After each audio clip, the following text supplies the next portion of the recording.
Mammoth Cave National Park is located in central Kentucky, and it's both a national park and a UNESCO World Heritage Site. The park features the longest cave system in the world, with over 400 miles of caves that they're continuously adding to as they explore more. Amie and I visited in January of 2020, so the information in this video could be outdated, but I'm trying to make a video on every national park in the United States, and I really wanted to encourage you to get out and explore this one, even if it's a little bit different than what I saw. I've been in a lot of caves, and this is easily one of the best I've ever seen. Be sure to check it out if you're in the area. Here's all the information. The park is located about an hour and a half north of Nashville or an hour and a half south of Louisville. We made it into the park right next to the welcome sign, but we gotta go all the way up here to the visitor center to start our tour. It took a while for us to get there, but it was a nice drive, and when we finally arrived at the visitor center, we checked in for our tour. The visitor center has a lot of great exhibits on the cave's history and how the cave formed. It also talks about how long the cave is, and our guide told us it could easily be 100 more miles. This is the 400 miles of caves that have been explored. There still could be more here. We walked around for another 20 minutes and then made our way outside to start our tour. What do you think, Amie? Am I gonna fit in the fat man's misery? Oh, it might be kind of questionable. Are you saying I'm fat? It's a little tight. Are you saying I'm fat? You're a big man. Definitely not as small as that woman. This is how the tours look in the summer.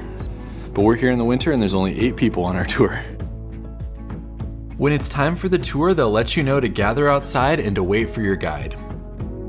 There are plenty of different tours that you can take here, but we took the most popular, which is the historic tour, and it's over 2 hours long and 2 miles of walking.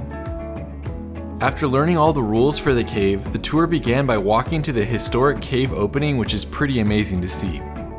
Plus it was winter, so it had some frozen icicles on it as well. As we headed down, our guide told us all about the cave and its history, and how we would only be exploring less than half of 1% of the known cave on this tour. Heading on in. The tour began by heading through a long passageway that was only about 8 feet tall before making our way through and into an area known as the rotunda. This was an incredible part of the cave to visit in the beginning, as it's a vast ceiling with a huge cavern. They also have some gravestones down here that you can see as well. From there, we headed down a section known as Broadway, which was gigantic as well and provided some great views of the cave system. The path continued like this for a while, giving us lots of opportunities to take photos and just to take in the view. Eventually, we made it to Giant's Coffin, which is about the halfway point of the tour. And it does look like a giant coffin made out of rock. Here the guide turned off all the lights and showed us the complete darkness and what it would have looked like with a lantern as well. From Giant's Coffin, you'll leave the wide open areas and enter a more narrow portion of the trail.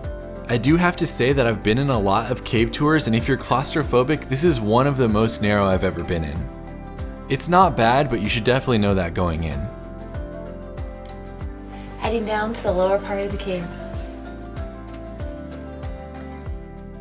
We made our way towards a section known as Fat Man's Misery, which is especially tight, but along the way we got to see 2 large pits that are in the cavern, one that you can barely even see the bottom of. They called this second pit the bottomless pit because back in the day with the lights they had, you couldn't see the bottom at all, but now with the lights that we have, you can see the bottom.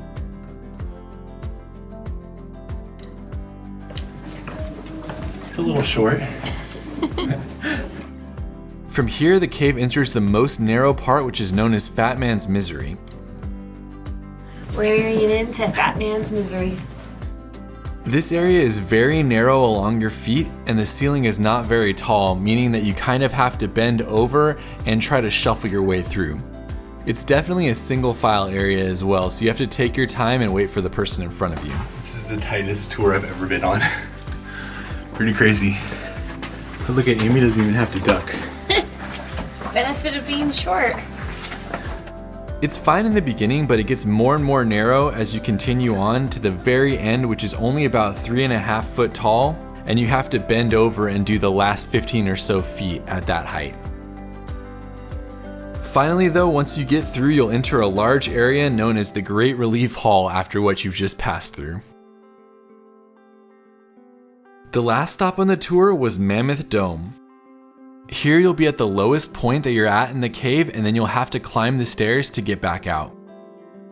On the way, you'll see the bottom of the dome, which is really impressive, and you'll get to a large room with a flow stone called Butterscotch Falls. This was easily my favorite thing to see on the tour, and it's a pretty amazing formation. As you continue up the stairs, you'll get a sense for how tall the dome really is, and it is pretty impressive. Eventually, you'll make it back out to the rotunda and make your way back out the cave to the entrance. The 2 hours flew by on this tour for both my wife and I, and we really enjoyed it. Like I said, I've been in a dozen caves in the US, and this is easily one of the best. I can't wait to go back and go on another one of their tours, and let me know what your favorite tour is in the comments. Thanks so much for exploring this cave with us. Be sure to get out here and check it out. It's an amazing cave to tour. You can read more at throughmylens.com, and we'll see you on the next video.